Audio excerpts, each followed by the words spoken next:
So, good morning, good afternoon, good evening. Welcome to my listeners.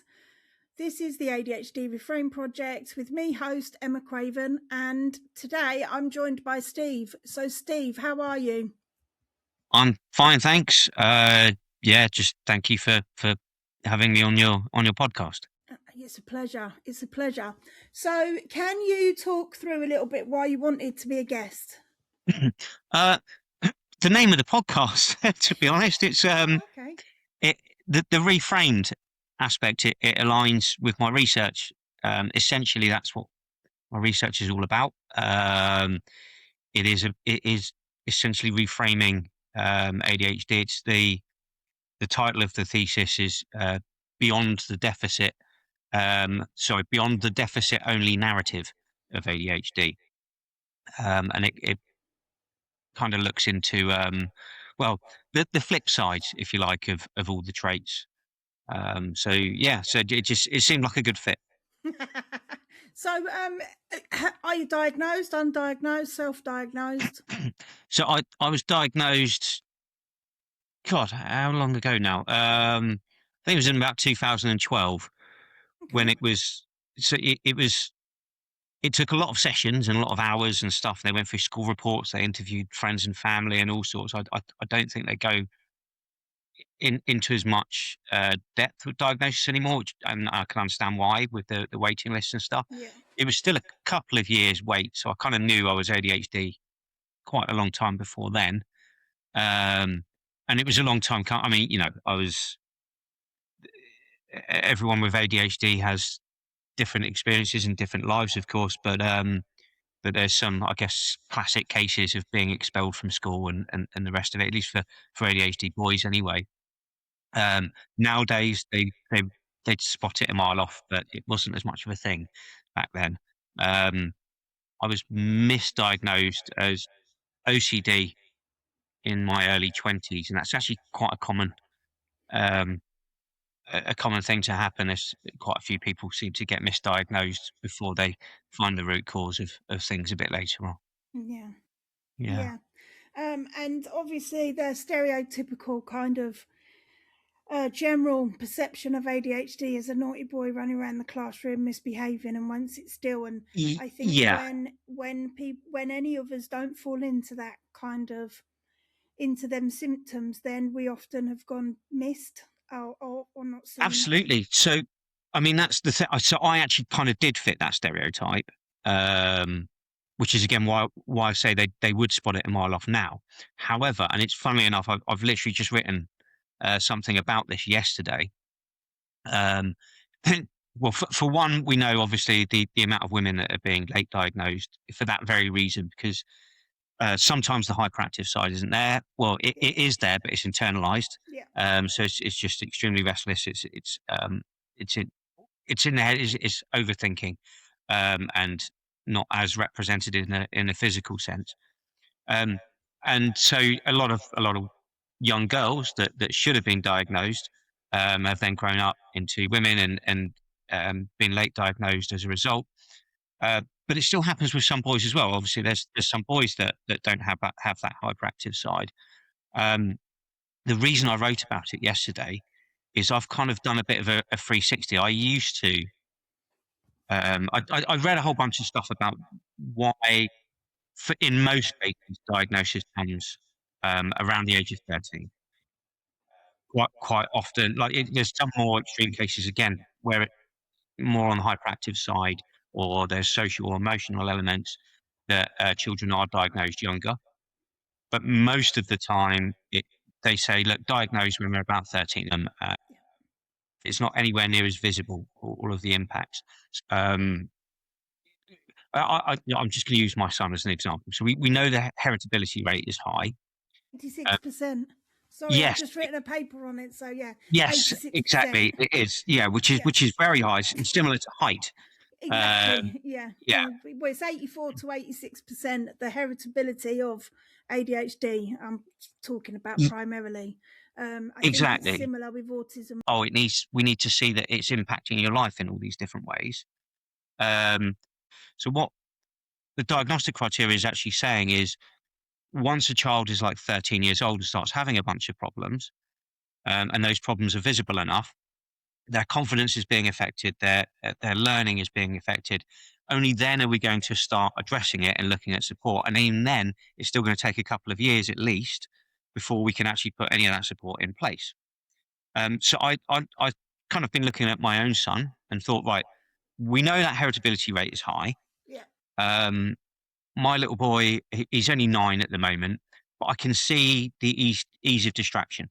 It's not, they might not recognize it that much at school because at the moment they're learning the basics of things and a lot of stuff is novel and new.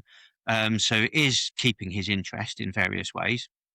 But I can see so many other signs, obviously from studying this stuff, that it's quite obvious to me that it's going to end up being an ADHD diagnosis. And so I'm kind of thinking, well, why wait until he's 13 and he's had his confidence affected and lost out on a bunch of learning, and these problems arise that are impacting his life? Why not actually um, put the evidence together now? And it doesn't need to be a full diagnosis. That's why there's a charity called Accessible Learning Foundation, and they're trying to push for early years screening, along with a couple of other charities as well. And I think that should be done because I just don't see the point in waiting why wait until there's a bunch of problems, Yeah.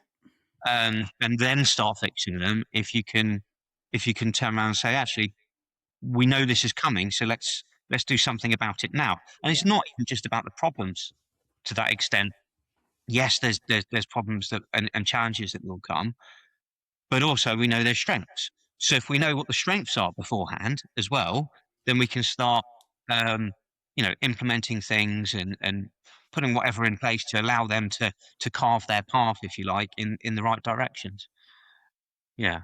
Yeah, I mean, come on. This is the whole purpose of the podcast and the project, and one of the main reasons why I wanted to kind of do something that was quite different. We moved from the medical model and then the social model, and then I think awareness. Like, there's lots of information, lots of misinformation as well that you can find Yes. online.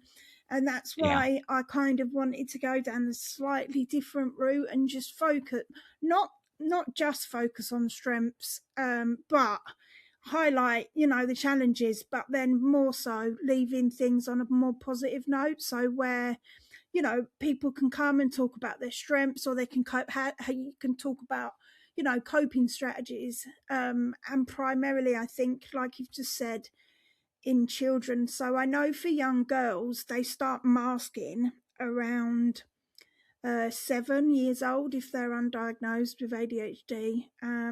So you can imagine, like for me, I got diagnosed at 43 in 2019, before all the kind of, the long waiting lists and stuff. And yeah, it's quite a rigorous kind of, for people that kind of say, oh yeah, ADHD is overdiagnosed. You've never been through Yes. the diagnostic process, because it's No. not, it's not easy, is it? At all. So Yeah. I mean, some of the social media stuff doesn't help with that. It's a bit of a double-edged sword, isn't it? Because in some ways it does spread awareness and help people who do need a diagnosis start on that pathway.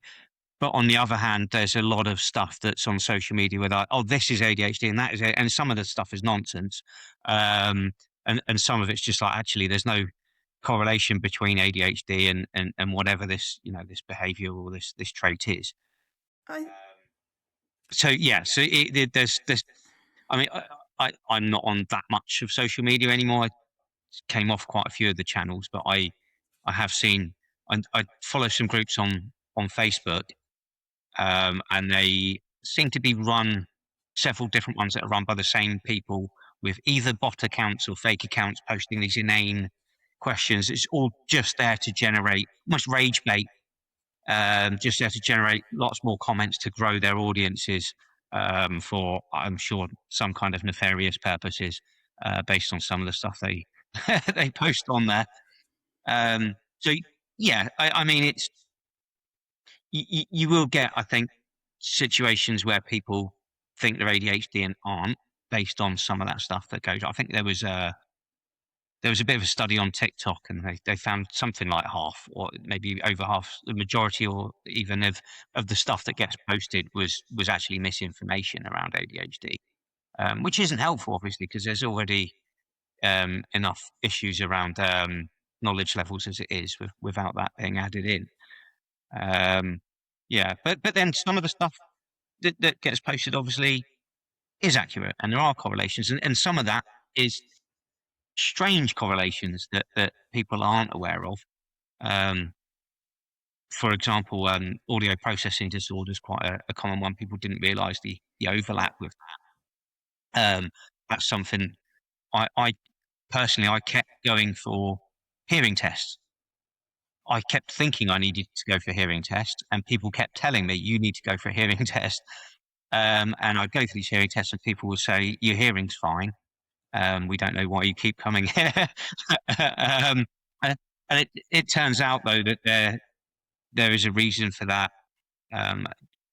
There's quite a high correlation of people with ADHD that also have APD, and they worked out a new test. They kind of figured out that it's not actually the hearing that's the problem. So when you're doing a hearing test, obviously you're focusing for quite a relatively short amount of time. So you're concentrating to listen for this beat, and there's no background noise. Because you're concentrating, there's less internal noise as well, because it's a short period of time. So you tend to be able to hear these things, and so that's why they turn around and say, "Oh no, your hearing's fine." They came up with a different test where they'd have unpredictable background noise. So predictable background noise being music, unpredictable background noise being chatter in an office, for example. And then they started realizing that actually it's internal noise and external noise was getting in the way of the actual processing. So we're hearing fine, but the processing of the inputs of the sounds is where it became a problem. And then, there's a whole bunch of other weird things. Even tight muscles. I don't know if you're aware of that one. Yeah, there's tight muscles is more common if you're ADHD. Yeah, and kind of eating standing up, pretty weird one, but lots of those. Yeah, it actually makes sense when you look into the why. So one thing that's very common with people with ADHD is delay aversion, and sort of that feeling of being on the go. So when we're eating, we tend to be thinking about what we need to be doing next. So that's why we're standing up instead of sitting down, because it's the restlessness that comes into it. Yeah. Oh. Well, that's that. Yeah, I've obviously read a little bit about these things, but yeah, definitely the audio processing thing is a problem for me. I couldn't remember. Is it disorder? The last word. Yeah. Sorry, that That's thing. Mm. Because I can't if like I used to work in an office, and I just used to get so distracted. This was before and after I got diagnosed, and I found that and even now, if someone is talking and I'm having to write something down or do something, I can't do the two things at the same time. Or if Same. if I'm asked a question, this is just an example. If I'm asked a question and the person needs me to give an answer, like in the moment, I need time to be able to process what I've been asked. But then if anyone else is talking, I can't think straight. Is that the same thing? Yeah. Is that what you're talking about? It's definitely related. Yeah. So a lot of that's to do with is organizing thoughts. Essentially, what it comes down to is that we have more thoughts. Basically, people generally have input filters, which filter out information, which your brain is turning around saying, "No, we don't need that. That's irrelevant. X, Y, and Z." ADHD people don't have those filters, so there's more inputs, more stuff's coming in. So managing that and organizing it is obviously, it means that we often need a bit of time, but also what it results in is multiple alternative meanings. So if someone asks you a question, or say gives you some kind of direction or something. This is something you'll probably recognise.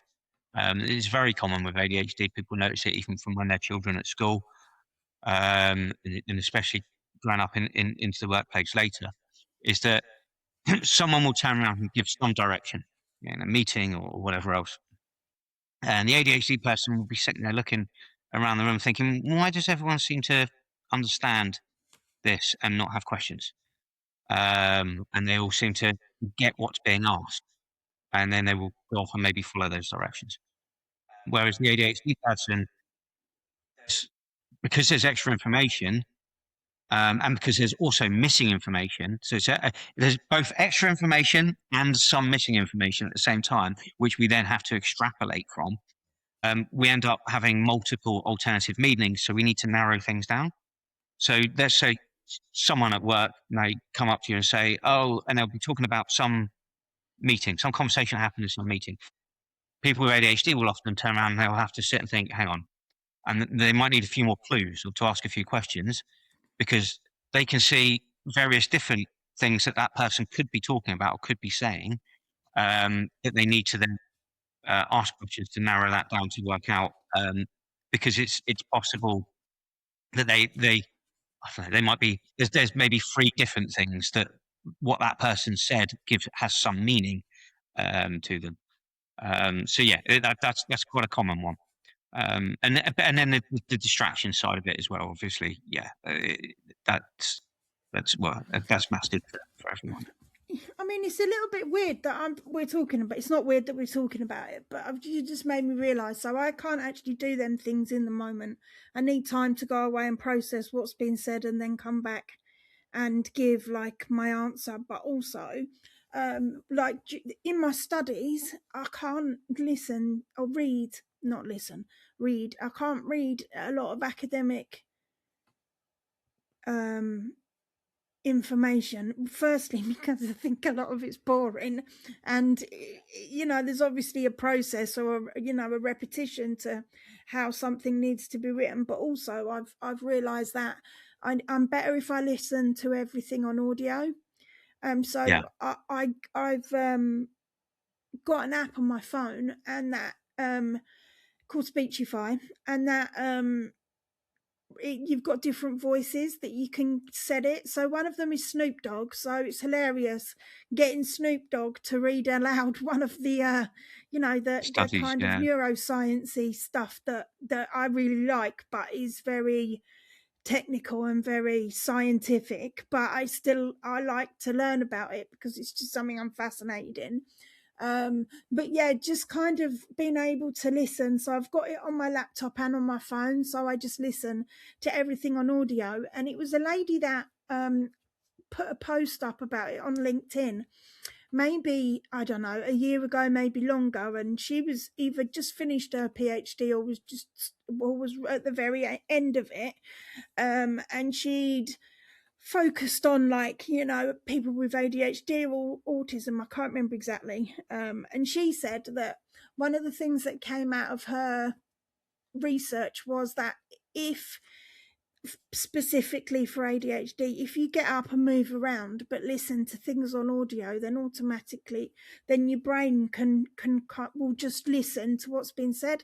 And I was like, surely that's not really going to work, but actually I'd like to say it does.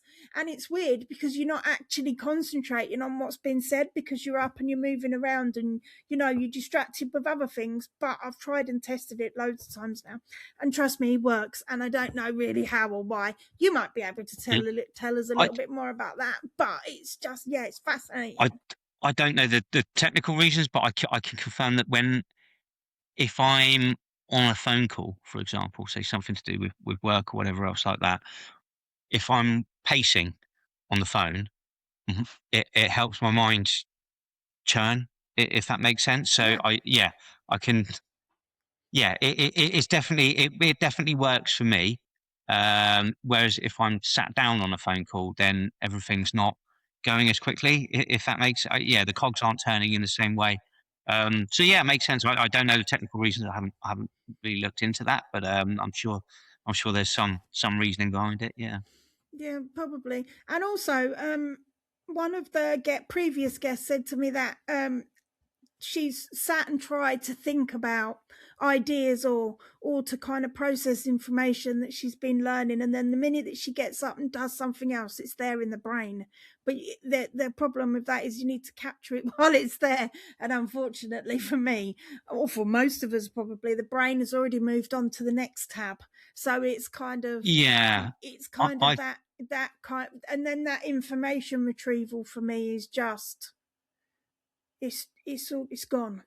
So I keep Google Notes on my phone for this very reason. A lot of ideas come either in the shower when you can't write them down, or often as you're attempting to go to sleep, and the brain's whirring. Then that's but often as well if I'm driving, and then I have to use voice to get Google to take notes, so that everything's kind of marked down there.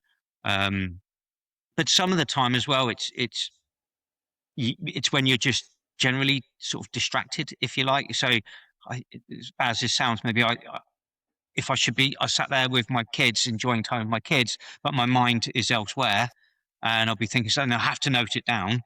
And if I don't note it down, then I know I'll just be stuck on a loop, rolling it around in my head continuously. So get it written down, then I can close that thought, and then enjoy that time with my kids and stop being so distracted by whatever that thing is. Yeah. Fascinating. It's fascinating. I've got a couple of apps on my phone that are dictation apps. So if that happens, I just open it up, and on iPhone you can just dictate into anything, can't you? So it's super kind of user friendly, ADHD friendly, let's say. But as we're talking a little bit about research and stuff today, is there, like, when it comes, because my biggest issue, which is why I'm always fascinated to understand people's other experiences with academia, is the academic writing. Similarly, because of what we've just said, the information goes from my brain so quickly, or it jumps onto the next thing and the next thing and the next thing, and having to physically sit down and write for me sometimes is painful. I'm laughing. I don't know why I laughed then, but I'm laughing because it's me. But it can be painful in the moment sometimes, because I'm, and then it's trying to kind of remember what that information was and stuff. So do you have any issues around anything? Absolutely. I mean, I'd say that academic writing is far from neuro-inclusive. It's not inclusive, is it, for us? Well, not for me anyway. Well, and it's not neuro-inclusive for the same reason a lot of things aren't, because it's so driven by processes that are very rigid, where it's been decided this is the way that these things must be done, and there's no flexibility that it must be followed with these exact rules, not recognizing that people think differently, and there's different ways. And don't get me wrong, I'm totally accepting that there must be guidelines. The scientific method must be followed, of course. And there must be methodologies, and there must be criteria being met, and whether it's stuff to do with the ethics and all of this stuff, all of that is important. And so I recognise the importance of having some rules and some processes, but with everything I find in life, whether it's work, school, academic writing, everything else, it's overly processed, it's overly engineered down to, and it's too exact, and it's too inflexible, and there's not really an acceptance that actually maybe there is other legitimate ways without losing any credibility or quality. There is still some other ways to do this too. But I have the exact same issue with reading studies and the rest of it. Some are easier than others. I've noticed some now have started adding plain language version summaries and stuff to the bottom, which is helpful. It's easier for me, certainly. So with my research, I have no idea how many research papers I had to read through. Probably nearly 1,000, I would guess, and about 40 odd books. Certainly, it was a lot easier to read the books, even though there was a lot more content in most of them. than it was the research papers. A lot of research papers I'll read, and I'll have to try and read several times, and I'll still be sitting there thinking, "What are they even saying? I don't." I, Exactly, yeah, exactly. yeah. What I'm sitting there and I'm thinking, what? And then sorry, I interrupted again. But the problem What? with that is that I have to go away and find out what they mean, and then come back to it, and then that's time that I've not wasted, but time and energy that I've used. When if you just wrote Uh, it differently, yeah, maybe. it's overly formalized, overly technical, over-engineered language a lot of the time. And so I've got one thing I've started doing, but obviously you have to be careful with it for how much it gets stuff wrong. But AI like Google Gemini, ChatGPT, you can put a study into them and say, "Can you give me a summary?" But you've got to be so careful with doing that, because there has been times where I've put stuff in and it's pumped something out of it. I don't think it's saying that, and it's obviously got it completely wrong. So yeah, to be used with caution, but it can be helpful. And then some of the time as well, there'll be situations where if you find a study, you can then go off and find someone else that's talking about that study, and they've dissected it on and analysed what's being said and the outcomes and stuff. And then you can read that and you can be like, oh, okay, so I get it. Then once you've done that, you can go back and read the study, and it makes more sense because someone's kind of turned it into normal language for us. So then when we go back, it kind of we can piece things together a bit easier. Yeah. I mean, I know AI is a very um, funny subject to talk about when it comes to academia. Um, and yeah, you have to be extremely careful if you do use any AI, um, like within your studies, even just to find like the information on a research paper that you need without having to read the whole thing. Because obviously, when Yeah. you're doing literature reviews, you only really want to use certain bits of some research reports, don't you? You don't need to use all of it.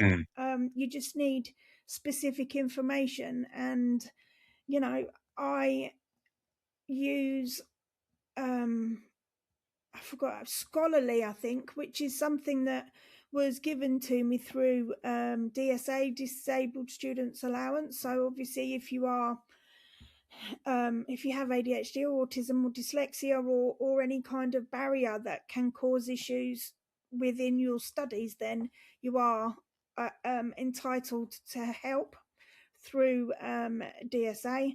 So yeah, there's a few things that they've given me that help, and I think scholarly, because it gives you like it breaks everything down and it puts it into I've actually set it so it gives me ADHD friendly information, Yeah. like from the actual research report. You upload it and it just gives you a breakdown rather than going through it all. Um, because I don't know That's about quite you. useful. I think I've Yeah. missed a trick there, not having that by the sound of Oh, things. okay. Okay. I could have done Well, with that. It's just, yeah, you could. Didn't you have DSA for your studies then? I did, but it's I got, what did I get? They gave me a couple of different things, a couple of different softwares that they kind of weren't much use, to be honest. I think they were almost the generic things they kind of give to everyone. And yeah, I didn't. They yeah, I don't think I've ended up using any of it, which is a shame. But never mind. But if I knew, it scholarly sounds good. I kind of wish I knew about that when I started. Yeah. Yeah, yeah. And I think that was something, because it's weird. Whoever assesses you, obviously has different experiences with different software, don't they? So it's not like because the first person that assessed me um, for DSA was gave me something that I can't even remember what it's called now. But then I had to have a review a little while later because I've got fibro as well, so I needed ergonomic equipment. That was Mm. just a nightmare trying to get that. Anyway, this is a story for another day. That it's a long story, but my needs were reassessed, so I had a review, and then yeah, they gave me scholarly and a few others as well. But yeah, it's just, I'm fascinated because I know with writing, when it comes to those of us with ADHD, it's adding an extra layer because I explain it, and I don't know what the technical term is, but the process of brain to my hands is kind of, so whether I'm typing or writing, handwriting, the processes of the information between the two things is just, they're not there, or they are there, but they only appear every now and again. So yeah, it's just that physical process of actually writing that is my biggest barrier. That doesn't mean to say that it makes me incapable, but it's just, that's the bit of academia that I wish, like, if I could have like a verbal conversation with someone, or just submit an audio, obviously with references and all that jazz. If I could just submit an audio, which I can't do at the moment, because I don't think that's seen as a reasonable adjustment in higher education yet. But I would love to see that, because I do think that it would be like, because I repeatedly see a lot of ADHD students just struggling with everything. And I think it's a shame, because we're actually more capable than we're almost given credit for sometimes, I think. Yeah, I mean, that comes back down to that, exactly as I was saying, the processes stuff, right? It's so my research breaks into a few different areas. One of them is the reframe stuff, which I guess we can hopefully cover in a moment. But one area which aligns with what you were saying just there, and with the process stuff, is it's not just even about processes; it's about pathways. So the way I see it is, you have micro level pathways and macro level pathways. The micro level pathways are the processes, that kind of thing. So the ways that smaller things, tasks, homework, work in general, projects, and all that stuff, the way that stuff's done, you put all those together and they make these macro level processes, which is just how life is navigated in terms of following a curriculum and doing all the things that are expected of you from society, and then going into the workplace and doing X, Y, and Z, not ending up going off the rails, if you like. So what I put that down to then is, okay, so we have these standardized. What's happened is they society, and I'm not saying this is done on purpose. It's not a big conspiracy theory. It's just the majority of people are obviously neurotypical. When I say neurotypical, there are average ranges. So when society is built by any majority, it's going to be building things with their experiences and their points of reference in mind, right? So society has grown up and evolved around us in a way that kind of funneled people to match these expectations and to match these points of reference that those people have. Nobody sat there and said, "Oh, let's design a society." It's just all loads and loads of people culminating together, building bits and pieces of society.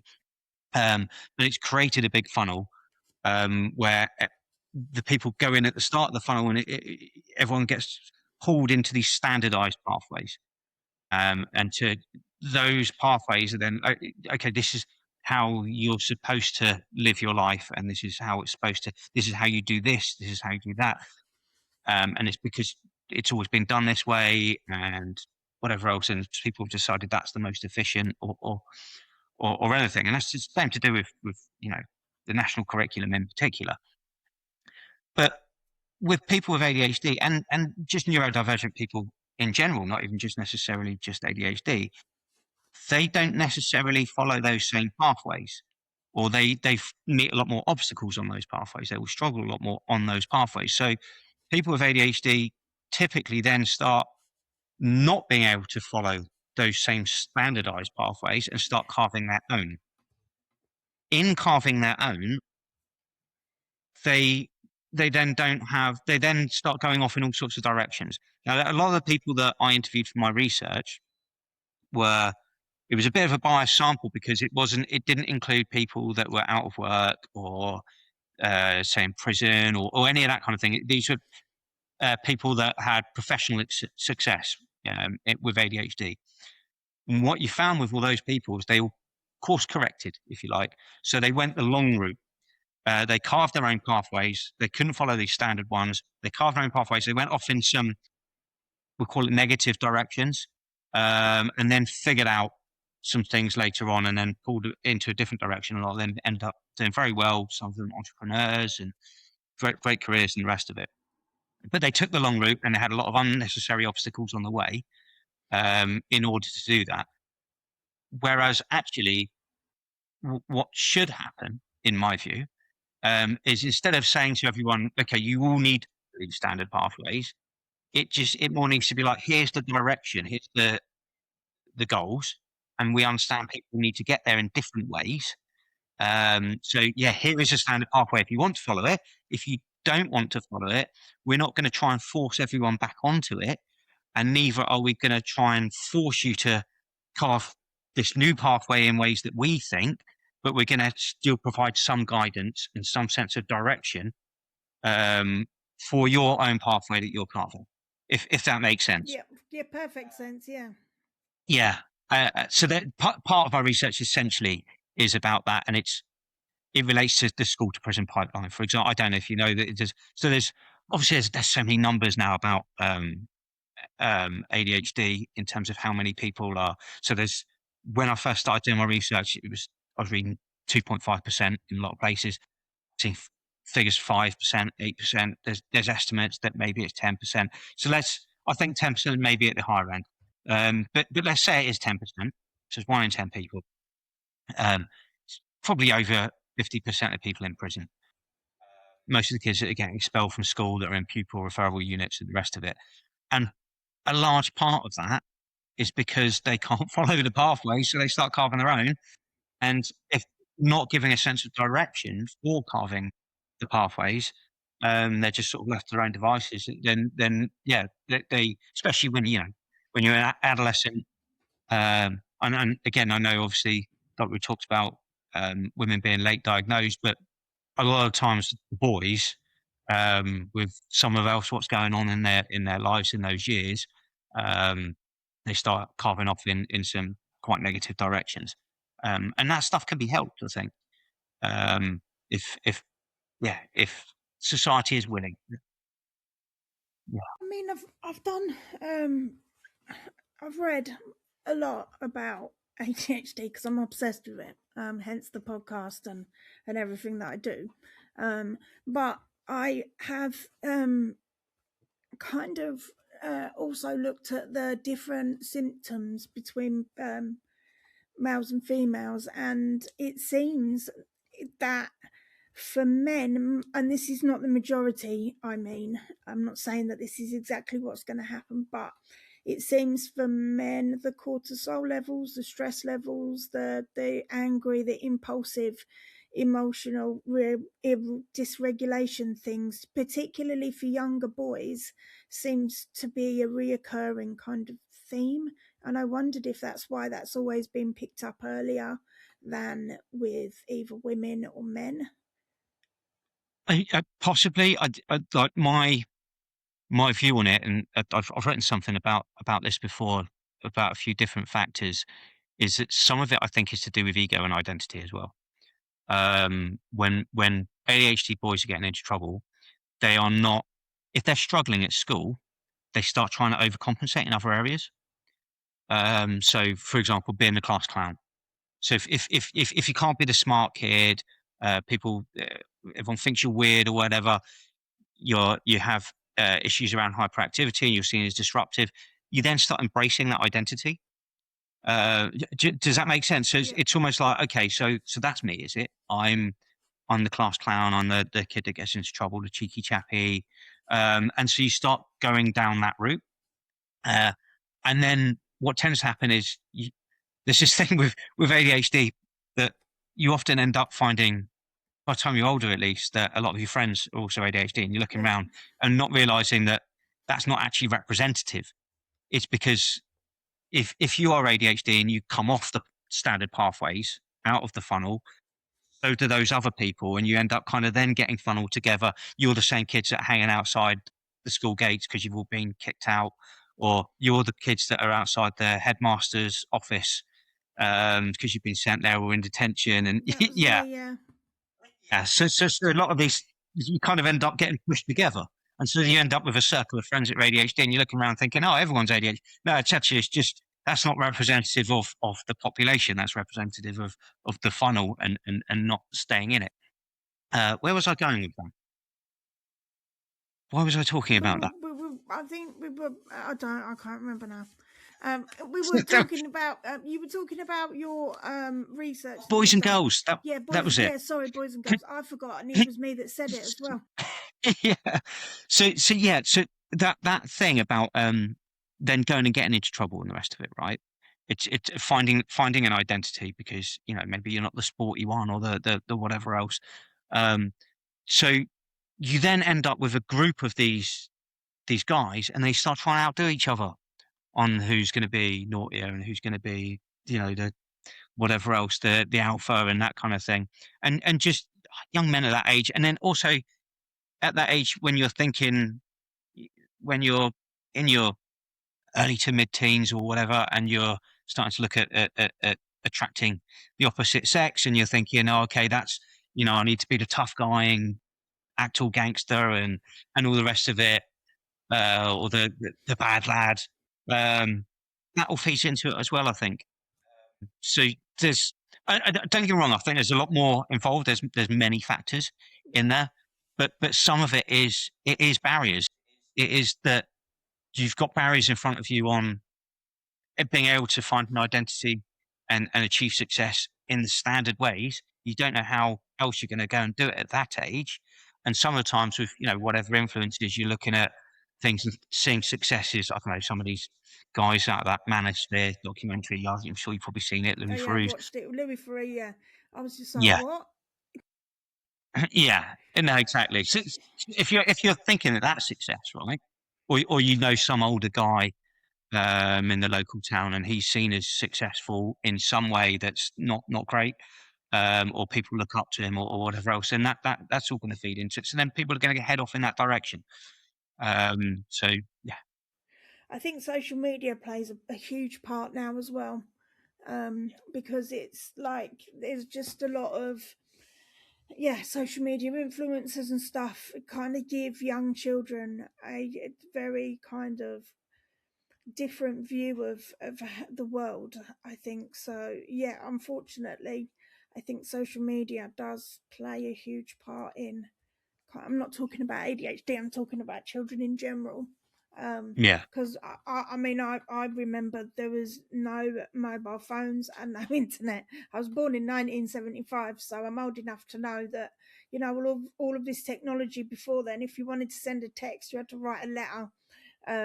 Or if you wanted to say something in class, you wrote it on a bit of paper and passed it around. And yeah, I just think I remember me and my friends used to have to walk to the local phone box to phone up our and then even there's some, but then I remember one friend, he was sort of ahead of the curve. He had a pager. I mean, So, yeah, pagers. I was like, that was next level for me. And then then they became these mobile phones, and then I was just like, wow.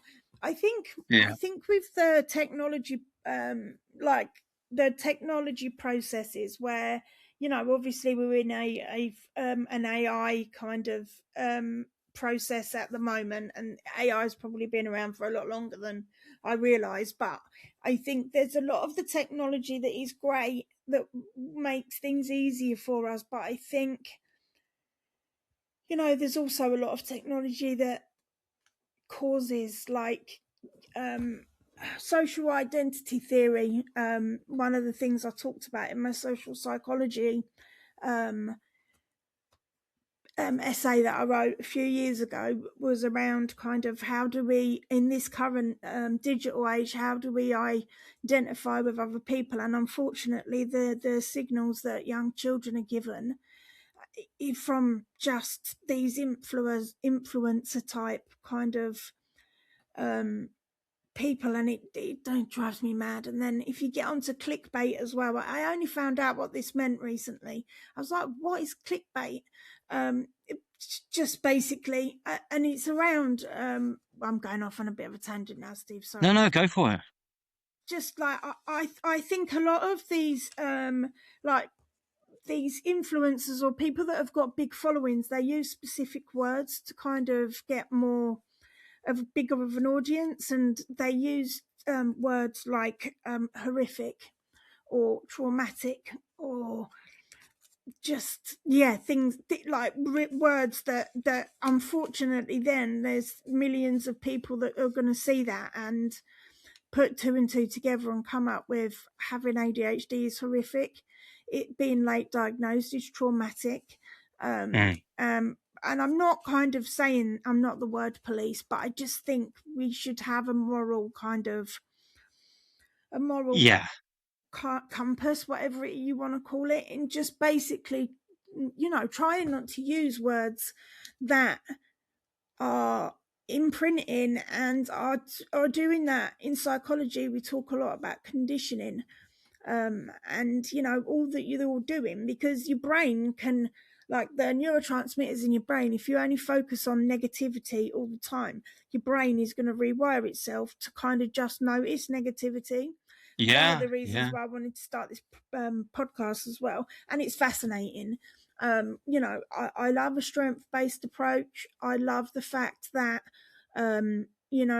there is, like I say, my ADHD is debilitating, but I don't think it stops me from doing anything. Sometimes the inner critic can, but that's obviously from the trauma from when I was a kid.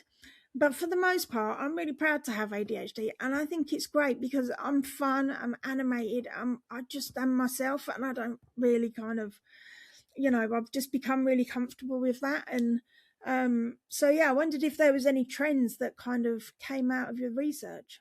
Yeah, I mean, it's a good segue, really, onto the should we talk about the reframing? Yes, please. So, we get there in the end. We just have to, I've gone off on a million tangents, so don't worry. That's what we do. That's tangents can be a good thing. So with the reframing, I mean, obviously, people have been talking about reframing for some years. They talk about it in some books, and they'll say, you can take X trait and then you can look at that in a more positive light. What my research was about is like, okay, so we know there's flip sides. So I was looking at the environmental factors. What causes something to be either on the negative or the positive? And it's clear you can take a person. I say a person with ADHD. They have whatever expertise and experience. They are doing whatever job, and they're working for a particular company, and let's say that they are struggling, they're having a nightmare, and they're not being productive at all. You take that same person with the same experience doing exactly the same job, put them in a different company with just some different people around them, different levels of trust, different levels of autonomy, and they will fly, and they will do amazingly well, because they're allowed to do it their way. Instead of having judgment from people around them, they're having understanding. Upon them saying you have to do it this way, they are left to do it their way, and they will do well. And likewise, vice versa, you can take someone who has many years doing very well, and maybe at a couple of different companies, and then you can give them a new job. But it turns out that this workplace has maybe a manager or a colleague or someone that's very judgmental. And then what happens is their cognitive resource ends up being taken up constantly trying to justify themselves and worrying all the time instead of being productive. And again, the processes that they're having to follow and the rest of it. So that's kind of how it works. It's all based on the environment. Those flip sides. Let's just take one: distraction.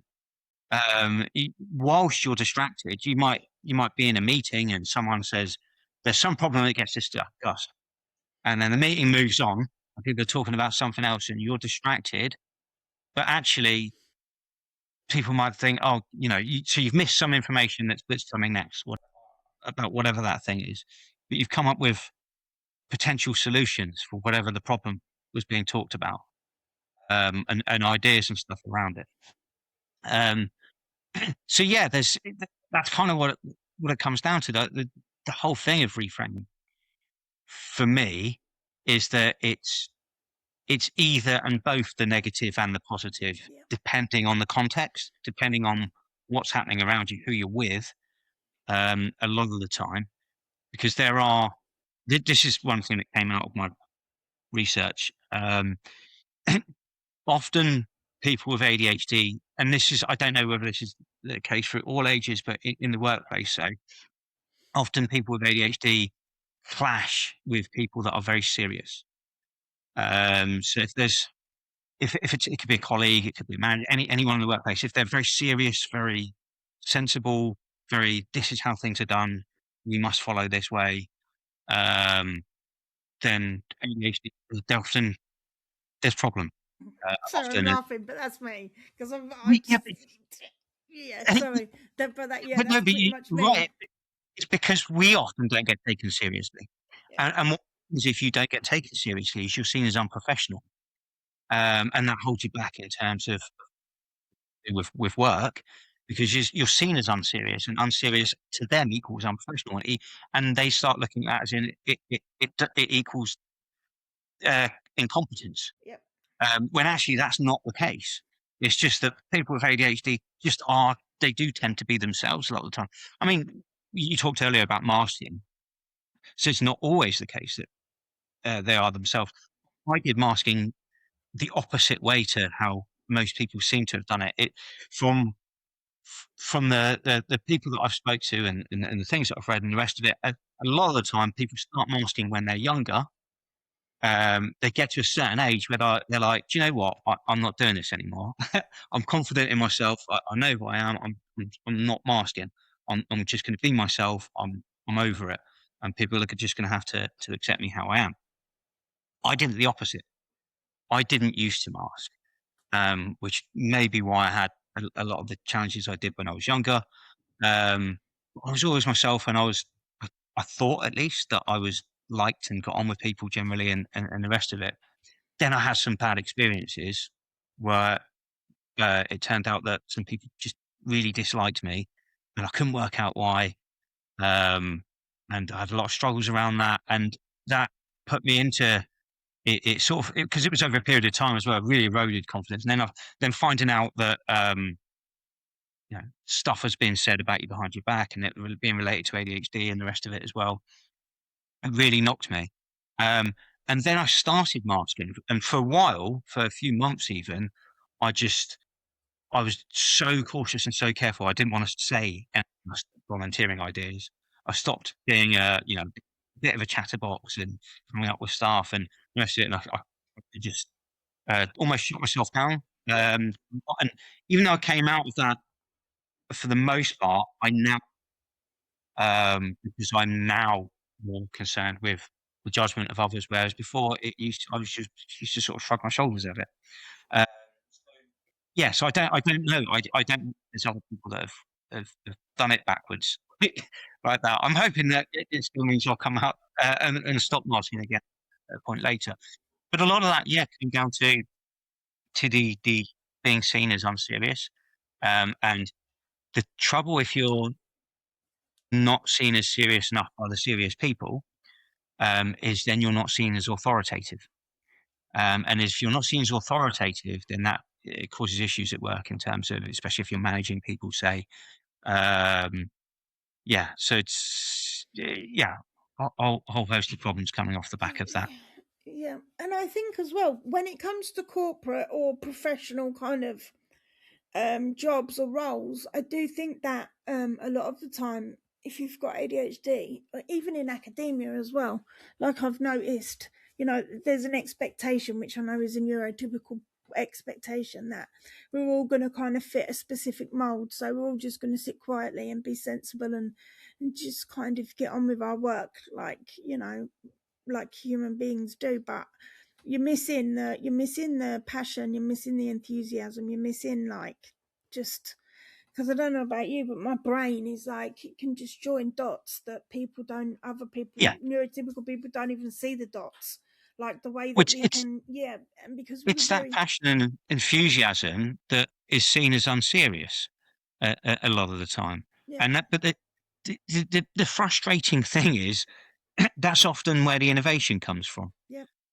When you've got companies that are so rigid in processes, and it's usually because they've grown really big, and there's control fears almost from the top where everything needs to be controlled. So we have to have all these really rigid processes, and I just think when people turn around and say, "This is the process. This is how you must do everything," and if you try and bring something new to that, and people don't like that and say, "No, no, you've got to follow the process," and you say, "Why?" And they say, "Because this is the way it's always been done." That, for me, is where innovation goes to die. yeah, That company stops being innovative at that point. It's just a big churning machine that just continues on its processes. And uh, other smaller, more agile businesses that are thinking on their feet, and allowing for innovation, and not everything to be ruled by existing processes, are the ones that are going to be more innovative and overtake them. I just think it's a shame though, because we have a lot to offer. We just need just adjustments, slight adjustments, like having someone that's not serious, maybe in a team or in an organization, might actually inject a bit of life into it. As in, it's not all going to be like a stuffy boardroom kind of sensible environment. Whereas if you have someone with ADHD, you're just injecting a little bit of humor, or just a little bit, I call it a little Yeah. bit of life into a work environment. Well, no, exactly that, and that's like I was saying about the doing the masking backwards thing, because that's how it was for me in some other workplaces. I worked with a bunch of people who were not judgmental at all. I was a manager of several people, and I didn't manage them because I didn't need to manage them. I saw my role as a manager of being there, of someone that's got the most experience in what it was that we were doing. So I was there to support, to guide, answer questions, help out if they have any issues, to go to bat for them, when it came to anything, around the company and the team, to provide training, that kind of thing. But they managed themselves because that's how I wanted to be. I don't like to be managed. I manage myself. If I'm left to it, if I'm given an objective, I will figure out the way to get to that objective, and I'll do it my way. And so I manage, if you like, in inverted commas, them the same way. Yeah, That worked really well. And the company I was at gave me space, to do things my way. And yeah, I was quite unserious there. We used to laugh. Everyone used to laugh together. Nothing, there was no judgment. And if I made some silly mistakes on something, people would look at it and be like, "Oh, you know, oh, okay, he's turned up to the wrong office at the wrong time," or something like that. Nobody's dying as a result. Nothing bad's going to happen. And that was kind of how it was looked at, and people would shrug it off or have a laugh about it and a little chuckle and that kind of thing. So the unseriousness didn't matter there. I was taken for my expertise and what I could do, the outcomes, what I could deliver. Whereas elsewhere, every little thing, if you're not following the process exactly, that became an issue. The outcomes didn't matter. It was not being able to follow the processes exactly. And sometimes here's a common one of frustrations that, people have with people with ADHD. Some of it comes down to the working memory stuff. So, if you're ADHD, quite often you're going to be turning around re-asking the same question. Oh, where do we keep that file again? Where does this go? How did you do that? And people get angry and they say, "Well, why don't you write it down?" Well, do you know what? I do write it down. I write all these millions of things down, then I can't find where I've written them down, so I can't tell you exactly. In fact, I'm not sure. I can't remember if I definitely wrote this one down because there's so many things to write down all the time. Yeah, Um, so, yeah, there's those frustrations, and then you get the passive aggressiveness. If you ask something because you've missed something in a meeting, so you ask something in an email, and emails start coming back, as I've told you before. Lots of that kind of stuff, and it all kind of builds up. And if you're in that environment, it means that you're working around people that are not, either there needs to be ADHD training, so they better understand the people they're working with, and not see them just. Here's the problem: if you're ADHD and you're working in a place like that, people then see these, let's say, deficits, as they would be called, and then they think that's your all. They think that's your whole. That is what makes you. They judge you and your competence levels by those things that you struggle with, and they don't see the rest of it. Yeah. And the vicious circle that then comes from that is that then, especially if they are maybe managers or the rest of it of yours, is that then because they assume you're incompetent, you are then not given the opportunities to show your strengths to counterbalance that. So then it just becomes this vicious cycle that goes round and round, and then obviously it erodes things further still. Whereas if it's in a place where you're not being judged in that way, where people have some perspective on issues, whether issues are big or small, and whether they can actually, we can accept these quirks or see the funny side of them even, because we can see the strengths as well, and actually let that person do what they do, because they come up with so many great ideas and they solve so many problems and the rest of it. They see things that other people aren't seeing. And like you were saying, the connecting of the dots. There's a great book actually by a guy called Heiner Lachenmeyer. And I hope if he hears this, he'll forgive me. I'm going to say the title of the book is really boring. It's just called ADHD and Success at Work. It's not representative of the book. I wish you gave it a different title. Sorry, Heiner. I'm sure it would have sold more copies if you gave it a different title to that, because actually it's so much more than just what the title would allude to. And it explains really well about the filters that we were talking about earlier with what letting information in and the rest of it. He explains about the why he calls it a breadth of association. All that extra information coming in, yes, it means that we need to have a bit more time to organize that, and sometimes it can be difficult to do so and manage all those thoughts. But actually, there's more dots to connect often. So in the same way as like I was saying with those alternative meanings, that sometimes we might be sat there thinking, hang on, this person's given this direction, everyone seems to know what they're saying, but I have questions. Do you mean like this? What about ruling that out and the rest of it? That same thing is because there's all these extra dots. So some of the information that's coming in because it's not filtered out, some of that might be junk information that we might not ever need.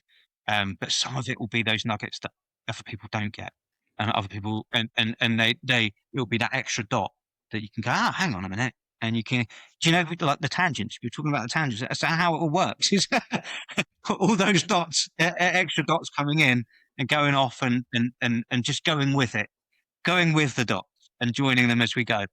Yeah. Which other people might see as, leaping between things, but it makes sense to us, right? I mean, most of the staff from my university have always said to me, like, we learn more when you just tangent, because they can understand then.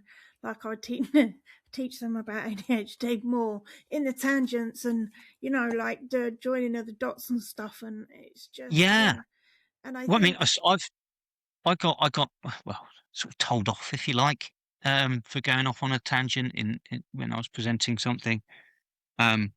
And what I wish I'd said to the person is that, okay, so you're seeing that verbalized tangent.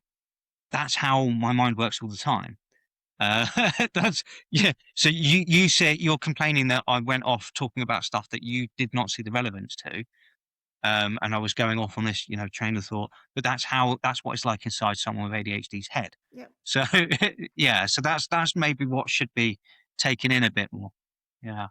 Yeah, and so was there any specific strengths that came out in the research? Was there anything? Yeah. Are you going to publish? First of all, can I ask, are you going to publish it?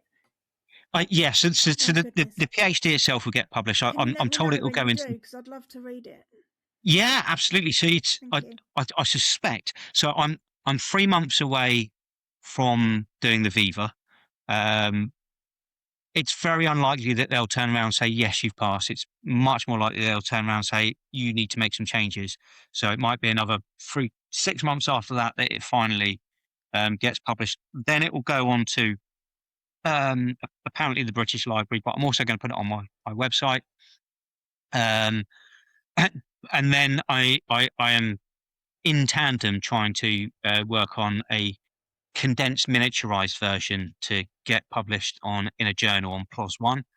How long that might take, I don't know.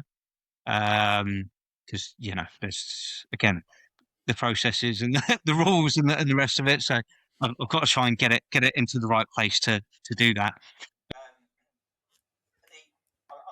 In terms of the strengths, I'm going to tell you my favorite one, because there's an origin story for it. So there's this, the research went on common observations about people with ADHD. So there's lots of different psychiatrists and psychologists all around the world, and then some studies and the rest of it that started looking into some of these things. And it was these common observations that were, and sometimes obviously self-reported as well, but the common observations for the most part by psychiatrists and psychologists that had independently come to notice certain things about ADHD clients of all ages and backgrounds and the rest of it. And then that started to form things that people would then look into more deeply. Now, one of those things you may well have heard of, and I'm sure you probably experienced, is crisis, confidence in a crisis. Now, there's a bit, I don't know whether the correct terminology here is to say a bit of an oxymoron or a contradiction. So there's a bit of a contradiction, because some people say, okay, yeah, but also ADHD people will often freak out and panic when there's stress. So actually, there's differences. So when there's a crisis, it's when let's say there's some kind of a problem that needs to be solved. Okay, and when people with ADHD are getting and panicking and the rest of it, it's a different kind of problem. That's a people problem. So that's usually when there's some kind of judgment, some kind of social thing, and it can't be solved because we don't have control over it. We can't come up with solutions to how other people are. So that's when, and again, those cognitive problem-solving resources we spent, instead of being productive, we spent worrying, feeling anxious because of that judgment. So bringing it back to now the contradictions explained, bringing it back to the calm and confident in a crisis. What that actually it turns out it comes down to is that people with ADHD kind of grown up all through their lives just having to figure it out, having to iterate, because often we don't get what people are trying to say to us. We don't get the processes. People laying these things out. Oh, this is, you must do this. We can't do that. So when we're younger, we may mask, and we just we don't know what's happening, but we just figure out our own way. We extrapolate because we're missing some information. We're getting extra information. We extrapolate, find our own way, don't follow the processes, make our own, carve our own path, all the stuff we've talked about. Now, what happens when a crisis occurs is the processes have broken down. So everyone else that's used to following these processes and having this prescribed way of doing things is suddenly hit with, what do? We don't know what, something's happened that we haven't got. We can't follow the script anymore for knowing what to do. So people start panicking. They don't know what to do. Everything's broken down. They're, running around like headless chickens. The ADHD people just shrug because we won't know why anyone's panicking. So we just figure it out. Like we've always had to. This is how we live our lives. We figure it out. There's a problem, find a solution. Problem, figure out the solution. And so it's no different to someone with ADHD. In fact, it can work a lot in our favor, because then in those situations, people actually remove some of the processes and the barriers and let us do what we are good at doing. So there was, I obviously can't go into too much detail because there's confidentiality around people that were involved in my research. Of course. But for example, there's a person that worked in a hospital, and when COVID kicked in, they acknowledged that obviously COVID was a bad thing, that bad things were happening to people. But in terms of what they were able to achieve in their productivity, because when COVID came in, they didn't have to. Suddenly, it was like, do you know what? We're going to lift the restrictions, and people don't have to be so strict on following all these exact processes. If you've got ideas, go with it. If you can think of stuff, go with it. They thrived. And they put things in place that are still followed today, That's amazing. which never would have been put in place if those restrictions hadn't been lifted. But because people turned around and people started panicking and saying, "Oh my God, we don't know what to do," the ADHD people were able to step up and say, "We can figure out what to do," and they were allowed to do their thing. And their thing worked. And then it has been carried forward. But then, obviously, again, COVID goes, and then the restrictions come back in place. The strict, rigid processes get put back in place. You have to do things this way again, and it's just such a waste. I've had similar people in the police force saying similar things, not to do with COVID, but about other, crisis situations. And it's businesses do it, loads of places do it, and it's part of the reason why you end up with so many people that are entrepreneurs, because again, I know we were talking earlier about people with ADHD being overrepresented in prisons, but again, that pathway carving doesn't always head in that direction. It heads in productive directions as well. So you end up with a lot of people that are entrepreneurs that are ADHD, but it's not just because of that pathway carving and not wanting to be managed and the rest of it. It's also because then they can they can come up with their own ideas, pursue those ideas which they can be passionate about without people adding restrictions and their processes, all the rest of it for them to have to follow. Yeah. I mean, that's that I know that is a reoccurring theme with adult people with ADHD as adults. I do know that is a reoccurring theme, and I've met a lot of entrepreneurs that have got ADHD that don't necessarily kind of fit the mold of like the professional or corporate world, and I don't fit a mold really.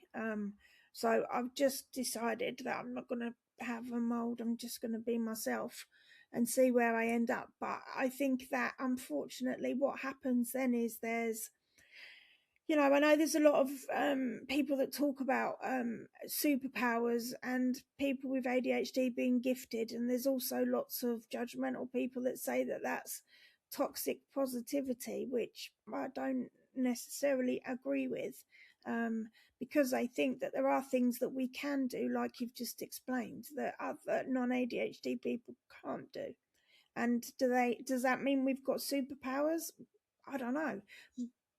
Personally, I don't like the terminology for it. Okay. Because I guess that comes back to exactly what I was saying earlier, is that because it's context dependent, it depends so much on the environment, and also there are people that I know that are really struggling in many different ways, and a lot of that again is because they aren't in that environment. So there'll be entrepreneurs that have done very well, and they might refer to it as superpowers, but then I don't think they are aware that if they hadn't had some of those opportunities or pursued some, if they ended up back in the happiest people with ADHD are the people that work for themselves, for this or work for very understanding, open, trusting places.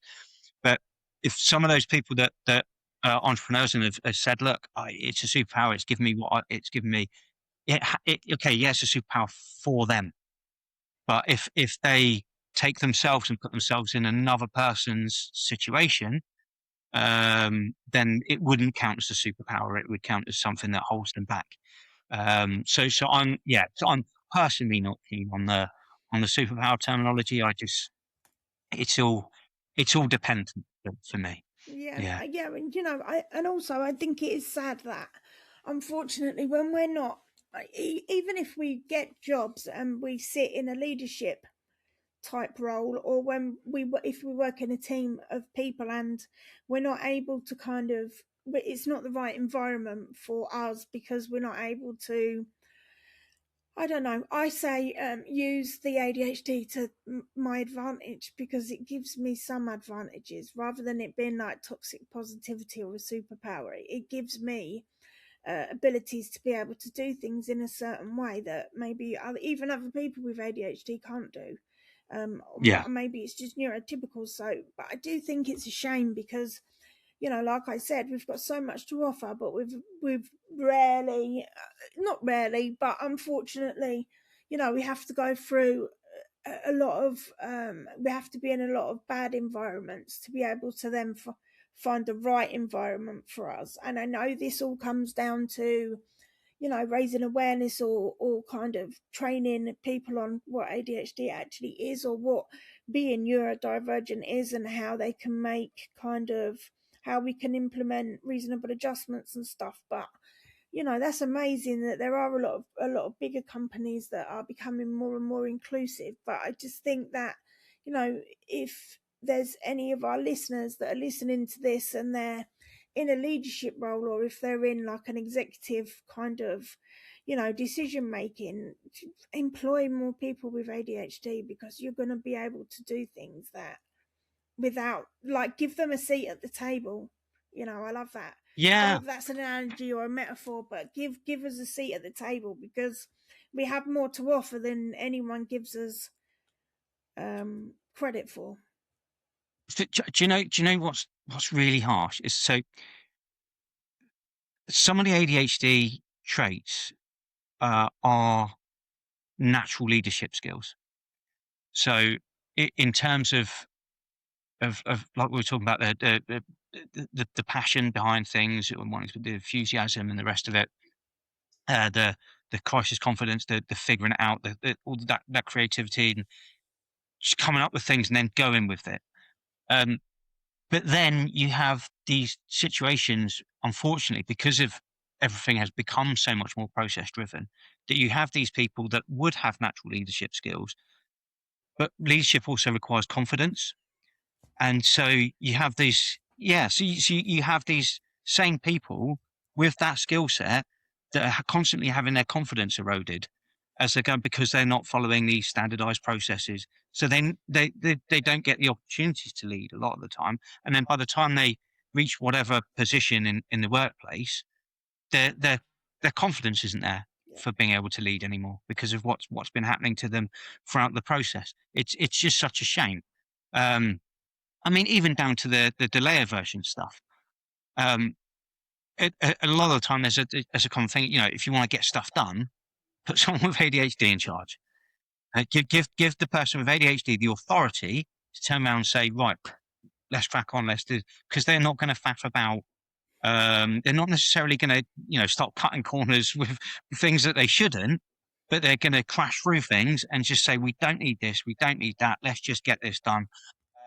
And things will actually be achieved. I was saying, I put a joke recently on, do you know, the ADHD task force has met up, and there's the government are taking a long time to implement anything. And there was something about on there was something about it on LinkedIn the other day, and I just put on there, just they just need to put some ADHD people in charge of rolling out the ADHD stuff, and then it will get done.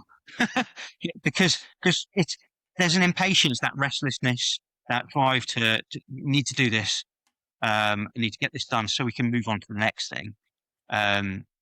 Even though, you know, sort of, I guess, unfortunately, we never actually get the sense of achievement out of doing anything. We always, because we need to move on to the next thing. On to the But next it gets thing. stuff done. Yeah, but then again, you work at this at some company that there's a process in place, slows everything down. After a while, you're just, that passion and enthusiasm you came into it with just starts to be like, oh, I've been trying to get this through for a year, and all these stakeholders keep chucking all their it's unnecessary bits and pieces and obstacles in the way, and then eventually enthusiasm goes. Yeah. And go quiet. Yeah. I think even with the task force, like with things like that, I'm just going to say it as I saw it, but there was no people like that were not professional, or not professors, or not this, or not like big corporate kind of people. Yeah, there definitely was. I know a few people that are on it. Okay, maybe I'm just told a big fat lie then, but I mean, No, so, I looked into kind of trying to join it, and I was just like, I can't even, like, no, it's just long-winded. I think there were great people there to represent. The problem is it then gets handed over to the government, So the task force itself, I think we're bang on. It's just that then that the findings and outcomes and recommendations of that task force then gets handed off and taken away from those people. So they can come out with this stuff, but they haven't got the power to do anything about it. It gets handed to the people who have got the power to do stuff about it, and nothing happens. Same as everything else. We've pretty much all gone. And again, because it's all processes, right? Yeah. Bureaucracy. The ADHD's worst enemy, I think, is too much bureaucracy. Yeah. Yeah, and that politics stuff just, my brain switches off. I'm just like, no, you're boring now. I can't. The only thing I like about politics is when they do the Prime Minister's questions, when they basically just once a week they go to the House of Commons and basically just put each other down. I think that's hilarious because I'm like, yeah, it's yeah. But no, sorry, no, politics is not really my thing. But yeah, I would have liked to have seen more people with lived experience, like, underrepresented, underprivileged people on something like the task force, because I think that's really important to have like a full range of not just corporate people or professionals, but also people that like have grown up in the school of hard knocks. Like, yeah, there definitely were a few on the task force. Yeah, so I think probably what's happened is because some of those people then have gone on to be whether activists or CEOs of neurodivergent charities or academic researchers in the space. It's like that's their titles, if you know what I mean. Yeah. But they still came from that place, if you know what I mean. And okay. Yeah. Right, well, I'll stop having the hump with that now then, because that kind of that injustice and that kind of that thing for me is always, and I think maybe that's just a little bit of my applying for different things over the years, and obviously not kind of not getting the foot in the door, and then after being diagnosed with a fibro, I had to stop working, and I've just been trying to find something that suited not just to my ADHD but suited to my physical health, which I think is going to be a bit of a nightmare. But I do know that I have value. I do, because we talk about strengths, and my top 5, the first one is honesty. So I'm literally I'm just like, if you ask me something, I'm just going to be honest, and sometimes then go away and cringe and think, I don't know why I said that. And I have had the feedback that maybe just try and be a little bit gentler, and I'm like, I don't. Yeah. How? It's a common one. Yeah. Blunt and straight to the point. Honesty, kindness, creativity, love for learning, and compassion, I think, were my top 5, because I did a VIA strength-based questionnaire. The via character. Yeah, so they were my top 5, and I was like, I'm curious was under the top 5, but I'm very, I would call that as nosy, but I like to know things, like, and I like to know how they work, and I like to kind of I just when it comes to kind of just being honest, like, I can't do small talk. Like, if I'm like, small talk just makes me feel really awkward. So what I've learned to do is just say, I'm really sorry, but I don't really do small talk. I'll try, but I ask you how you are, and you're telling me you're fine, and I can clearly see you're not fine, but you obviously don't want to say that. So it's like, there's kind of, there's good and bad within the strengths. But the honesty, and then I'm just a bit too blunt. So small talk is seen by us, whether subconsciously or otherwise, as inauthentic and a waste of time and without purpose. And again, the delay version, the restless mind sees it as a waste of time. It's seen as we just want to get to the meat of things. You tend to find with ADHD people, if you start talking about some deep topic, whether it's, like you said, politics or some kind of philosophical, like, stuff that's really meaty, then those people will get involved. But if you put an ADHD person, a lot of us aren't very good at networking. get us talking about, I don't know, whatever small talk stuff. We're rubbish at that.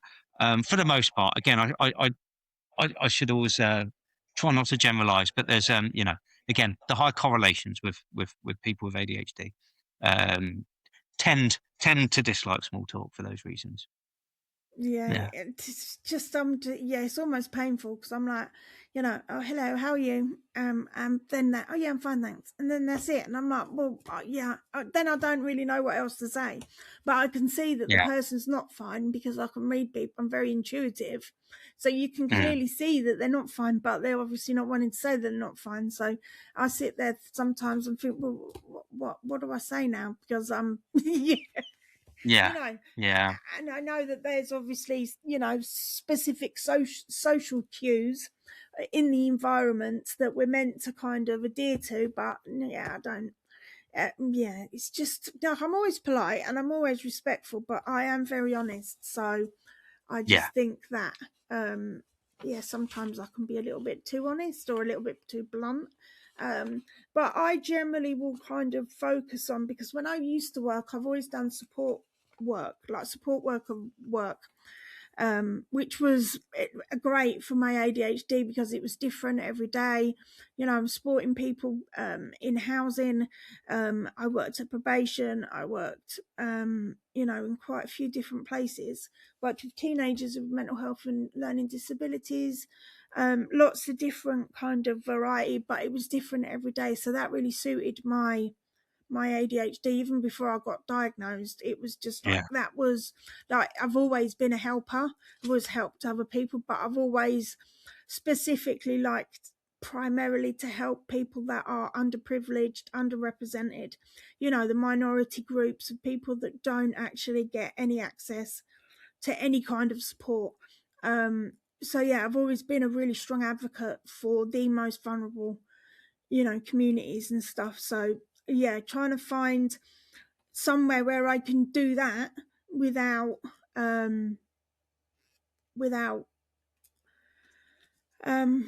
my brain has just decided to just stop working and I can't remember the words. Don't worry, that happens. But trying to find somewhere you can do that where it fits. Where it fits, like the corporate world, or even academia, or professional kind of things. So it's a bit of a challenge, I think, for me to kind of find, because helping others has always been what is my purpose. It's what used to make my, like, I just get it, like, the passion, enthusiasm, like literally, like my heart starts racing and I'm like, right, okay, and it might just be something really small that someone needs, and I'm like, I can do that, it's all right. Like, I've done a lot of advocacy stuff within my university. I've advocated for ADHD students like massively for the last 2 years, and just kept pushing and pushing and pushing until, like, even within like companies I worked in the past, and I do like a bit of a debate on LinkedIn.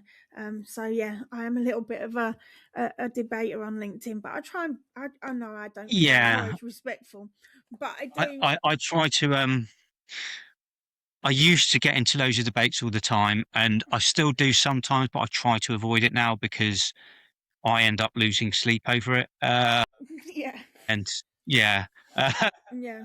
Whereas the other person probably has just gone on with the rest of their day, and I'm wanting to try and convince them. It's not online debate. I'm not sure how healthy it is.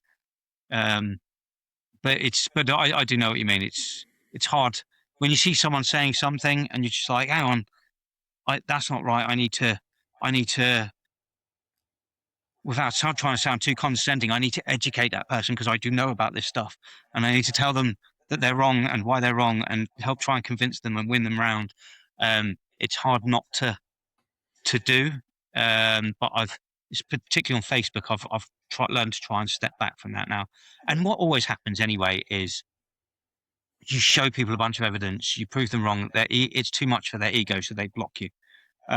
Because people don't like to turn around and go, oh, do you know what? Actually, on reflection, I didn't know what on earth I was talking about. So, yeah.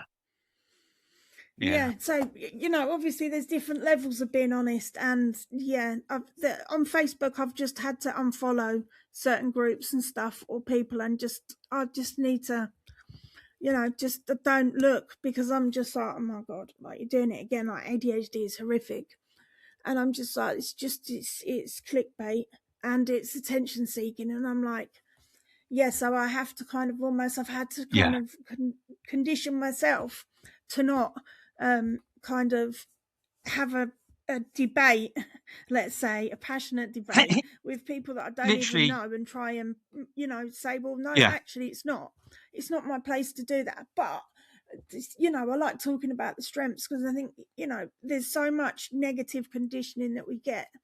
I think, hence why I wanted to do the podcast and stuff, is just to talk about, just reframing ADHD as a more of a positive, strength-based approach, rather than just, so yeah, I need to step back and not argue, but debate with social media people, because it's just pointless.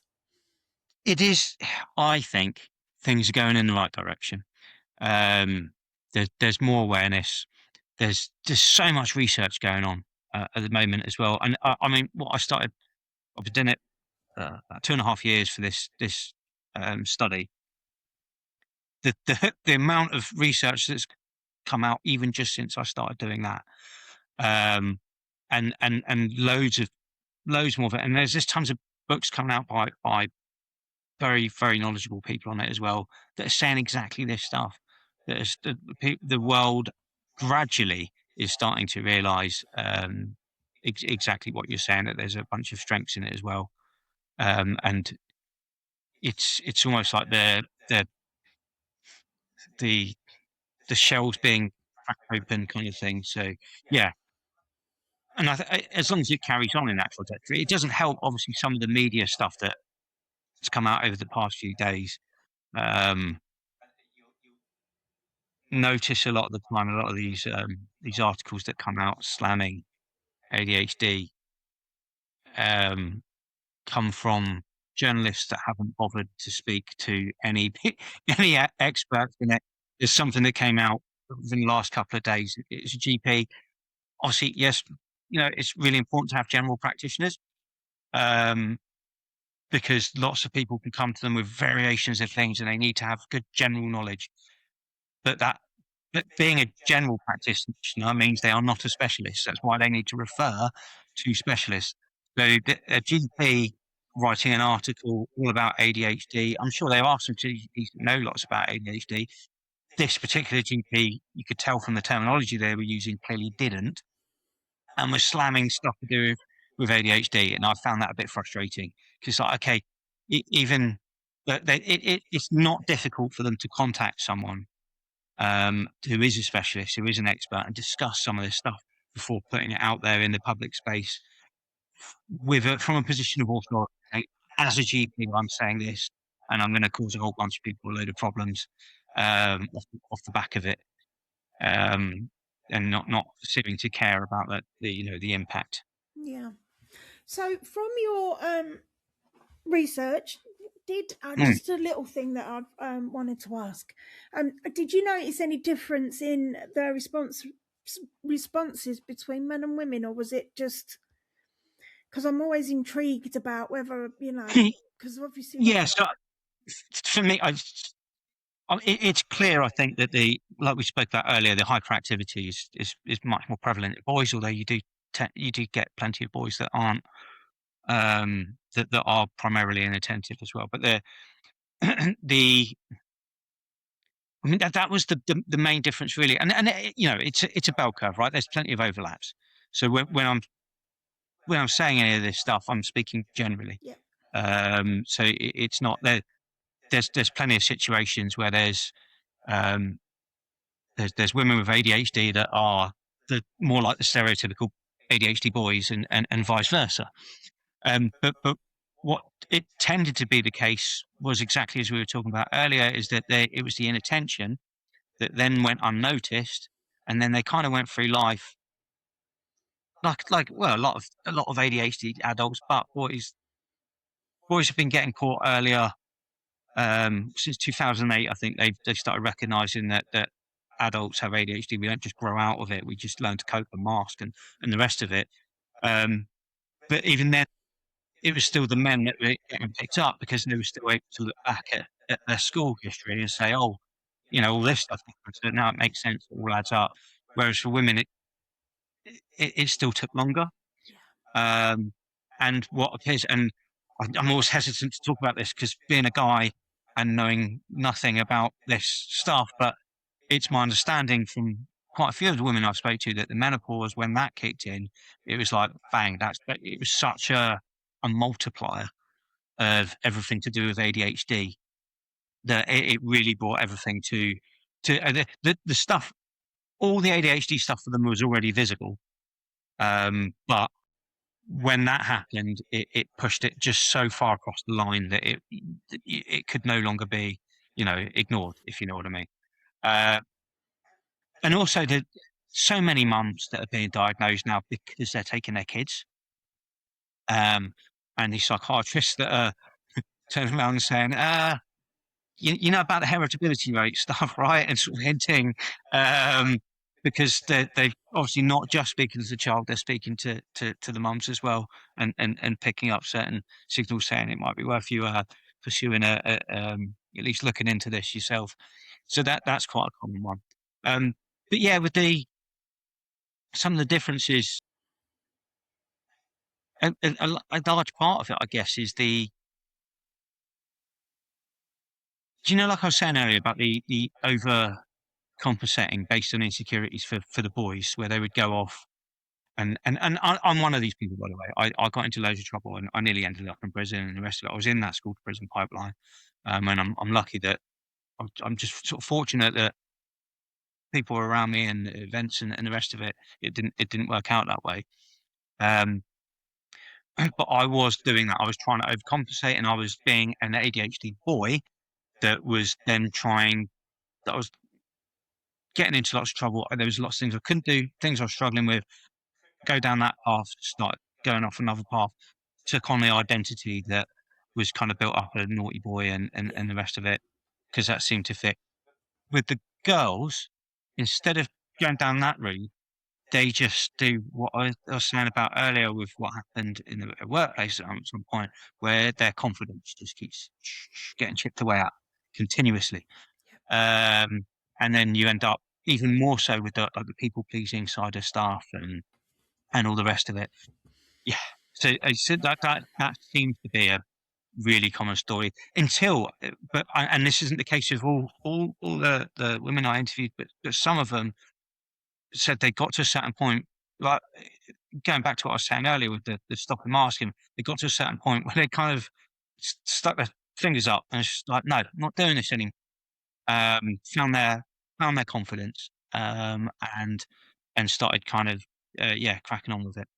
But I think that's easier said than done, It is, and it is a journey, and it's not a simple journey either. Like, unmasking as a woman in lots of different environments is very scary and can kind of leave you, I suppose, for any of us adults, ADHD adults, unmasking that as an adult when you've done a lot of, even if you started off not masking and then you've had to mask because of the environment, but kind of having to unmask, it's exhausting to mask, but it's not always easy not to mask. That's the difference, right? Is that the girls have been forced to mask more because of the societal expectations, and like I said, so where the boys have got that option, go off and be naughty, go off and take that other path. The girls kind of, I mean, I'm sure some do, and some definitely will do. And I'm only going by the way off of interviews that I've had with people. So I'm always really nervous to talk about ADHD from a woman's perspective, not being a woman. So I can only talk about what observations that I've made from what I've been told. So some of the boys have that option. It's, even though it's not socially acceptable to go off and be naughty and get into trouble, and it's still a lot more socially. There's areas of society where it is acceptable, almost expected, and it's okay. That's what boys do. Where it's in no place acceptable really for for girls to do that. So they don't have that option. And again, I'm sure some still do. And in fact, definitely some still do. There was a couple of young ladies that I interviewed that went off in that direction. But for the most part, most women don't. So then the suppression is greater because they don't have that other pathway to go down. So instead, it's just, you can't do this. You can't go down this other pathway. We're keeping you on the standard pathway that you can't follow. And then your confidence is just going to be just completely eroded over time, where you're not allowed to go down these other pathways because of the way society views women. Yeah, it's pretty dark. Yeah, I mean, I could talk about ADHD and women all day long, but just kind of linking back to what you said about, young teenagers, early teenagers, for women, it's not just about hormone fluctuations when we get to perimenopause or menopause, but every time the estrogen drops, because I've researched this quite a lot. I've not written an academic report about it, but I've written some kind of stuff about it. But every time, in women, estrogen is directly responsible for the dopamine release in our brains. So every time the estrogen levels drop, obviously we've already got a dopamine starved brain, because that's what ADHD is. We struggle with dopamine release and norepinephrine, which is always a bit of a difficult one to say, but mouthful. Yeah. so for women, and I think because of the expectations, like you've just mentioned, even at school or in work, we're kind of forced into just be quiet, sit down and be quiet and just get on with whatever you're doing. Or if you kind of are and I don't like the word normal or abnormal, but if you kind of go down a slightly different path, or if you're a little bit quirky, or you're just not you won't fall in with everyone else because you just no. I do think it's a shame, yeah, but obviously for us women, by the time we get to the perimenopause, that's when so for teenagers, when they go through puberty, male and female, boys and girls, obviously then that's when the symptoms can start kind of increasing or decreasing. But then for women, a week before your monthly cycle, your estrogen drops, so your symptoms are going to increase. There's obviously an added bonus of emotional dysregulation when this happens as well. And then postpartum, so just after you've had a baby, the estrogen significantly drops, and that's why a lot of women become quite depressed, but also like suicide ideation. Being a parent for me was very kind of scary, but it didn't. My daughter's 27 now; she's actually a midwife, and so she's like my biggest pride and joy from the chaos of my past. But and then by the time we get to the perimenopause, the estrogen drops significantly. Suicidal ideation, suicidal thoughts are very, very prominent for women through the perimenopausal stage, because there's no kind of, so obviously when you're your monthly cycle, your hormones kind of the estrogen drops, but then it increases during or after your period. So the perimenopause is when primarily there's a lot of women that are being diagnosed because you've masked, you've high functioning. I don't like that, because I think, well, either you're high functioning or you're low functioning. Well, you just function, don't you? You just have to get on with it. But there is a lot of women that I know that are getting to the perimenopause stage of their life, and all of a sudden they just can't manage anymore. They can't, their coping strategies or whatever they've been doing in the past, just the brain fog, the exhaustion, and just so it is something that I've also been fascinated in, and I do watch out regularly for research that's being published and stuff. But and so what I'd really like to say to the female listeners today is that if you are struggling with anything that we've talked about, then please just reach out. We're probably both happy to support, or just I just think it's, you know, these conversations are really important to have, hence why the ADHD project, Reframe project, is here. So yeah, is there anything, oh my goodness, like, okay, my brain is just, it's had a fart. Don't I call worry. them a brain fart. Sorry. So yeah, that's why I was asking, I think, whether you'd noticed any kind of differences between men and women when you were doing your research, because, you know, it's fascinating to me to because I do know that I've struggled to find research around women's hormonal fluctuations and ADHD symptoms. I know quite a few people that are doing a dissertation on it, and my dissertation is going to be happening soon, later on this year. So, oh no, next year probably. I don't know. Anyway, but yeah, that's why I asked. So, is there any kind of strength-based thing that you'd like to leave the listeners with today, Steve? Pearls of wisdom.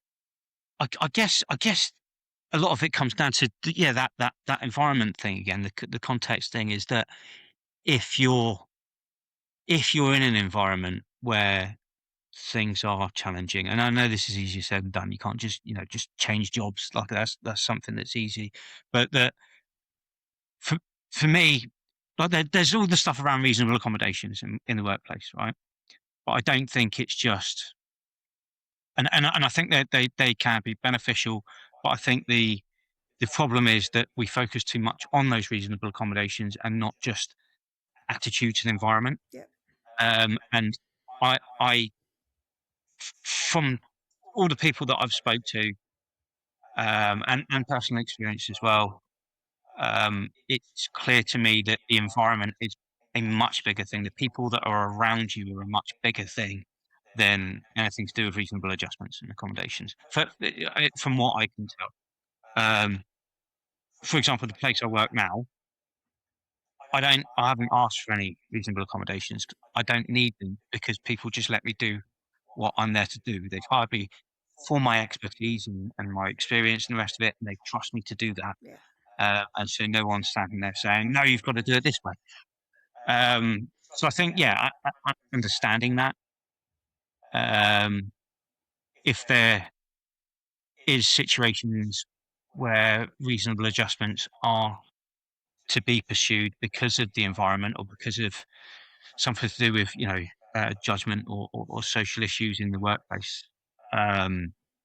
then it's important to know a reasonable adjustment or accommodation or whatever you want to call it that is reasonable is asking for there to be training, for people to have ADHD training specific to ADHD as well, because I think there's this problem.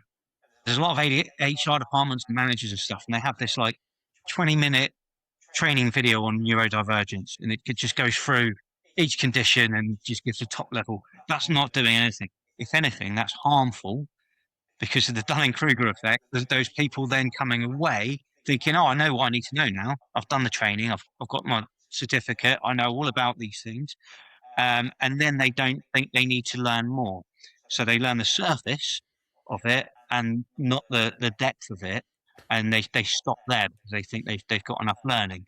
Whereas actually it needs to be in-depth, much more specific about how these things manifest per condition, if you like, rather than an overview.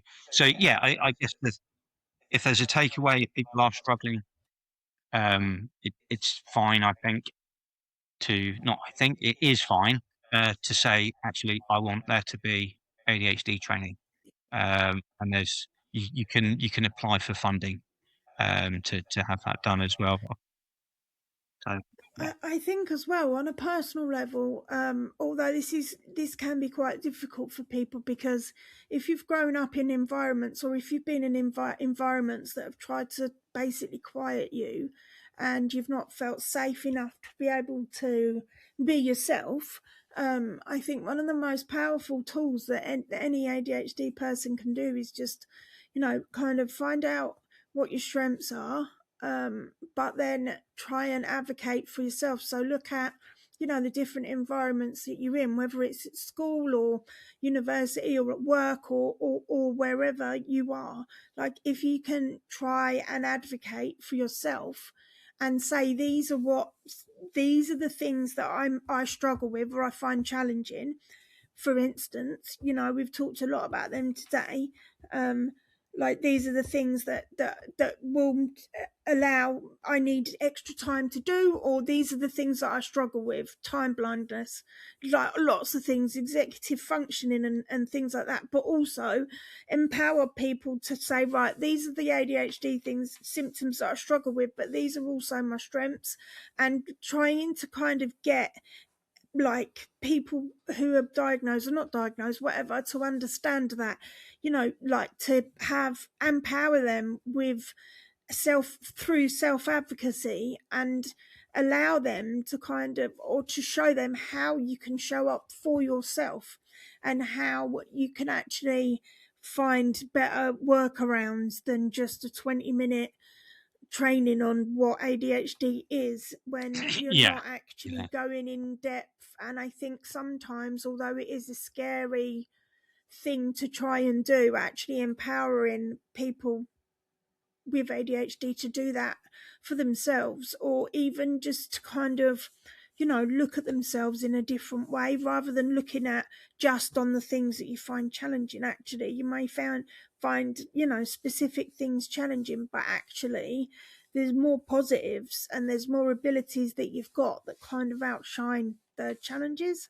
So that for me is kind of one of the things that I wanted to do through this podcast as well, is just to kind of empower anyone with ADHD to just get inquisitive about themselves, learn about your ADHD symptoms, and then try and find workarounds, try and find what your own reasonable adjustments should be, and then kind of give yourself the space, or when you feel safe enough in an environment to talk to someone and say, actually, like, that doesn't work for me because it's too rigid, or it's too, we don't follow a linear path, do we kind of go around like that. So I mean, advocacy for me is I love it. So if anyone is listening and they need help, then please do reach out, because I do love a bit of I love to support people through advocacy that need help.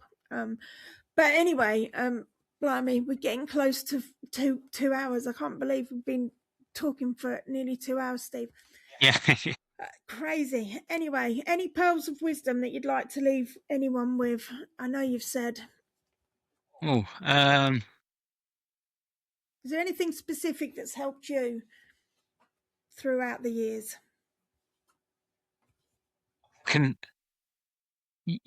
Actually, so I don't know if you've got many parents of ADHD kids that listen to this, but there's something that I kind of not that I should be using my child as a guinea pig for experimenting. I worked out some stuff that, and this is not my parents' fault at all, because they were not to know and they were doing their best, and they were great parents. But I worked out what didn't work with me, and then I combined that with my studies, considered what would have worked with me, and again sort of aligned that with research and the rest of it, and then have sort of been testing things out on my son in terms of what works and what doesn't. I love that. It's very clear to me that, do you know, like we were saying about the filter and the missing information and stuff like that, some things need to be more explicitly said to kids with ADHD. So for a lot of neurotypical people growing up, there's some things they just put two and two together, and they grow up and they experience the thing. Things are said, they read between the lines or whatever else, and they understand what's being put across to the messaging. And I think with a lot of ADHD kids, that doesn't happen. Even though we can connect lots of dots, there's some dots we can't connect. And so with ADHD kids, being really explicit and explaining the connections between things to do with behaviours. And so my little boy doesn't really do tantrums anymore. He went through a phase of tantrums just like I did, and you know, and all kids have tantrums, but ADHD kids obviously a bit more prone to that. Most of the time anyway. But we've managed to kind of make that stop, because now he's not only just discussing with him and talking to him about how he's 9, but he understands the concepts of escalation and de-escalation. Because we've literally sat there and we've talked and used examples and saying like, so, okay, so this thing happens, then your emotions are taking control, almost to like an adult, but in a simplified way. Your emotions are taking control, and you can control your emotions, or your emotions control you. If your emotions control you, then things escalate, and then this happens, that happens, and we look at the outcomes. We sit there and we discuss what are the outcomes in this scenario when that happens, and in that scenario, and then what happens if we de-escalate. And we've gone through it, and it took a bunch of times of doing this. Now, if something happens and it seems like he's about to kick off, he stops, he thinks, and he turns around, he calms down. And he's just like, and it works. But it's just really explicit, a whole bunch of conversations going into depth and detail where he's working the problem and he's starting to realize, and he's going, I get it now, I see how it works. And it's taught him anger management, and it's taught him to be able to control his emotions in ways that I did not have when I was younger. Me neither. Yeah, exactly. Which is again why we got in so much trouble with the impulsivity and stuff, right? So I don't want him making some of those same mistakes as I did, because again, I was lucky, and I don't want him to be reliant on luck. So I need to make sure he understands this stuff, and is more powerful than his impulses. And can see them, spot them, and detect them, and know what's happening, and the rest of it. But you know, some people might say, you know, a 9-year-old kid's not going to understand that stuff. But you go through it enough times in enough different ways, it sinks in. Yeah. Yeah, I mean, yeah, wow. That, and I do think even with young children, because they don't really understand what's going on, or they don't understand why they do certain things, like you've just explained with your son. He might be, you know, at a young age, but still he's clearly very intuitive, and you've taught him emotional intelligence, like to a Yeah, T. I mean, don't get me wrong. I don't want it to seem like I'm like this No. this parenting guru. I'm far from it, and you know, and every kid's different as well. It might not work on all kids. It's just a thing that I've tested out. Yeah, yeah. And I think with my daughter, she's 27 now, but you know, she came with me when I was being assessed to be diagnosed, and you know, she was able to tell the psychiatrist things that I didn't even kind of realize, which was a good thing. Because but even like with her, we get on much better now she's moved out, because having two very strong-willed women in the house was a bit of a nightmare sometimes, with the hormones raging and stuff. And even, you know, with my daughter, I've since I've kind of in the last few years sat down and explained to her like why I do things in a certain way. So why I can't give you a yes or no answer, and I have to tell you the whole backstory and go off on 20 different tangents and then not even answer the question that I've been asked. Like, why can't you do that? Why do you need to?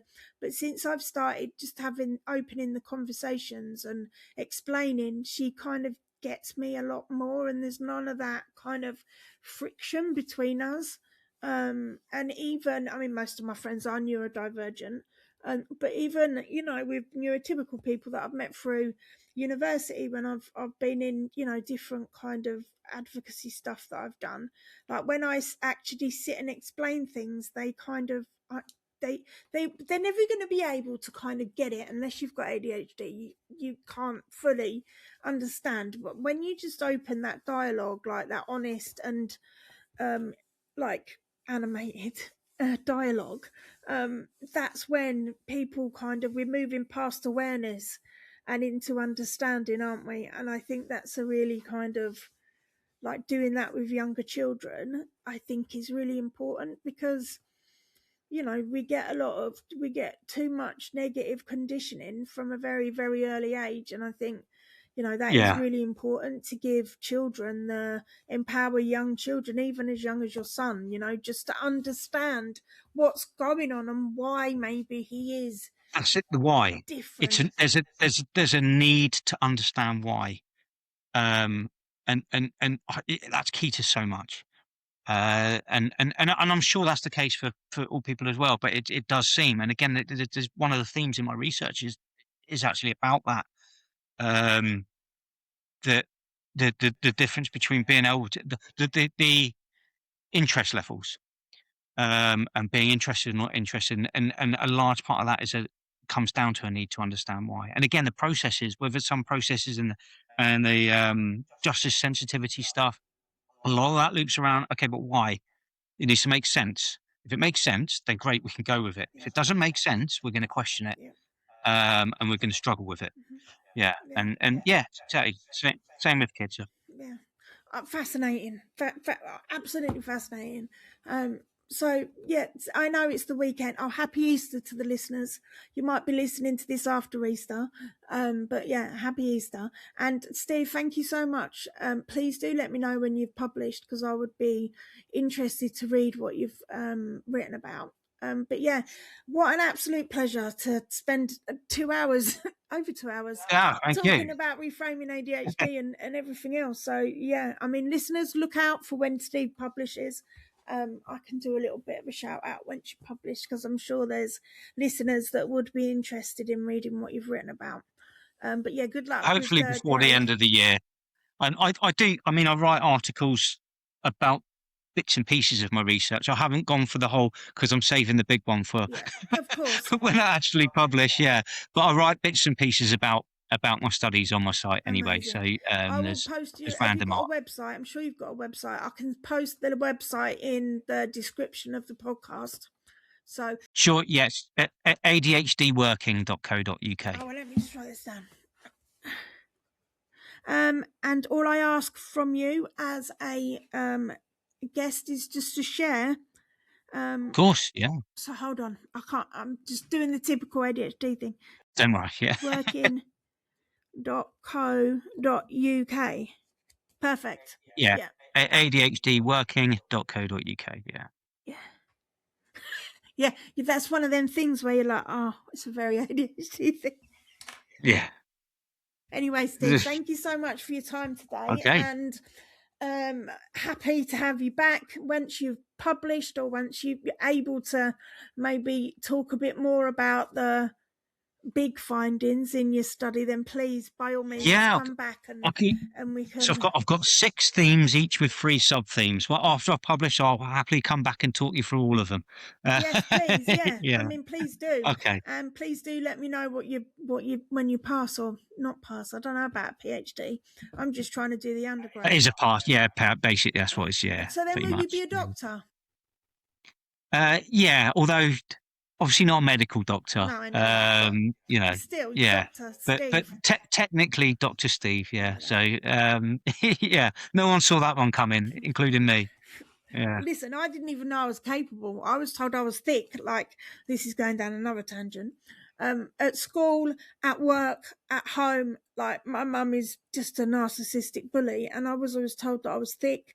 And then, like you've explained, environments, like, you know, being in learning environments, even like, you know, courses and training I did within my work, and not being able to grasp it, and all of that negative kind of thick narrative followed me until I got diagnosed. And then a couple of years ago, I decided I was going to try and do a degree, and I get really good grades, and it is still a huge surprise. Like, every single time, I always think, as soon as I've submitted, the thinking is like, okay, as long as I get over 40%, that's a pass. And there's, even from the very beginning, the first module I submitted, I get, I don't really say it out loud a lot because I get really embarrassed. But I think it's a really important point for any person in academia that's got ADHD to be proud of their achievements. I really do believe that we should do that. I get my last one was 78%, and that was qualitative research. And I'm hitting a first so far in level 5, so I'm aiming towards a 2-1. And nice then one. if I get a first, then anyway, that's another tangent, and that's just taken up a few more minutes, so I apologise. Don't worry. But it's one of them things that I do like, because that's a huge reframe, isn't it? Like I was always told, and I believed that I was thick, but actually I'm not. I'm just different, and I've needed I've needed the right environments to be able to learn, and I've had some amazing support, or I have still amazing support, and that's just enabled me to be able to shine, really. So do you know when people complain about the label and they say, oh, why do people need to be put in boxes? Why do they need labels? That's why all of the people, every single person that I interviewed for my research, all of them found the label helpful because it explains something. A lot of them grew up thinking they were weird, thinking they were broken, thinking, why it's just me, only me, why am I the only one like this? Then comes a diagnosis, or at least learning about ADHD, and realizing it's not just me. There's loads of people like me.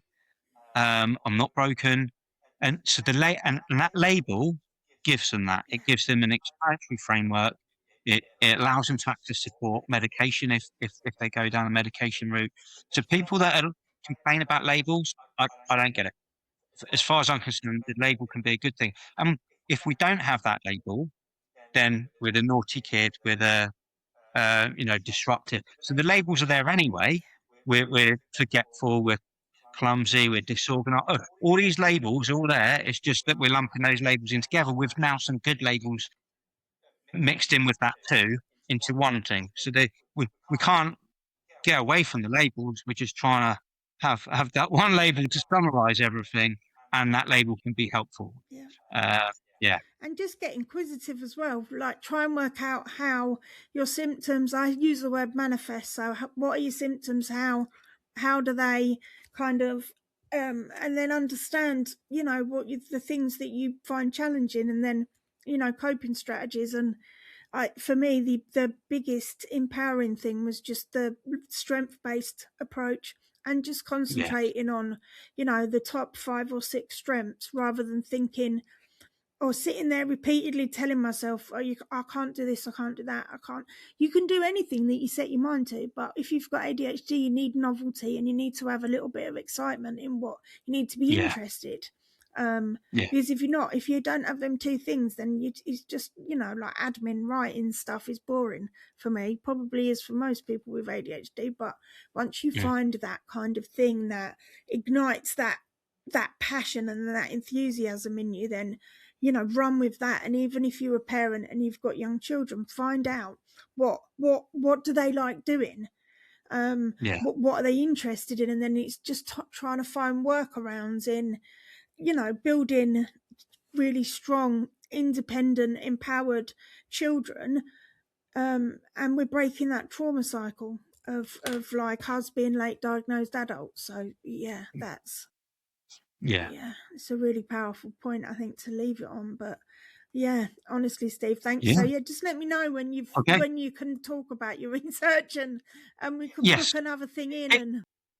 It'll definitely be before the end of the year. Well, I say definitely. Obviously, there's no guarantees, but I'm as certain as I can be. It'll be before the end of the year. Well, I've got no idea about a PhD. I participated in a few research studies, but I've not. Obviously, I'm still doing the little undergrad, so I'm just working away at that. But it's been an absolute pleasure.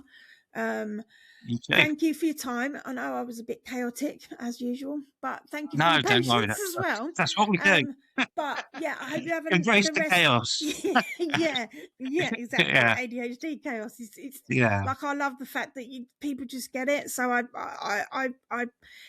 always do apologize, because I think that's the polite thing to do. But yeah, when someone gets it takes away the shame. So then I don't feel ashamed, because I'm very chaotic, or I'm this or I'm that, and it just removes the shame. And anyway, we're going to go down another tangent.